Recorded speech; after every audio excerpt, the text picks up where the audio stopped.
మాజీ మంత్రి అనిల్ పై ఓ మహిళ పోలీసులకు ఫిర్యాదు చేశారు. తన స్థలం కబ్జా చేశారని ఆరోపిస్తూ కౌసర్ జాన్ చిన్న బజార్ సిఐకు ఫిర్యాదు అందజేశారు. ఇక నెల్లూరు భగత్ సింగ్ కాలనీలోని తమ స్థలంలో వైసీపీ ఆఫీస్ కడుతున్నారని అందులో పేర్కొన్నారు. ఈ విషయంలో న్యాయం చేయాలని ఏడాదిగా పోరాటం చేస్తున్నానని ఆవేదన వ్యక్తం చేశారు.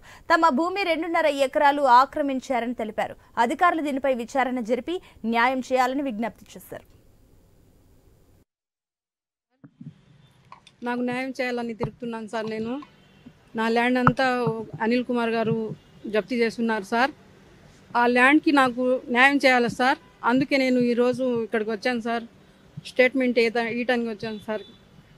అది సార్ కాడికి రాసిచ్చేదానికి వచ్చాను సార్. నాకు న్యాయం చేయాలి సార్. నా ల్యాండ్ నాకు ఇప్పించాలి సార్. మేము కొన్నాం సార్. అది మా కష్టార్జితం. మేము కొన్నాం సార్. మా ఆయన దుబాయ్కి వెళ్ళి సంపాదించిన కష్టార్జితం సార్. అది మేము ఒక యజ్దాని భాష దగ్గర కొన్నాం సార్. మేము గిరిజనుల కాడ హరిజనుల కాడ మేము కొనలేదు సార్. అది ఒక ముస్లిం దగ్గర మేము కొన్నాం సార్. ఆయన పేరు కూడా యజ్దాని భాష, మా వారి పేరు కూడా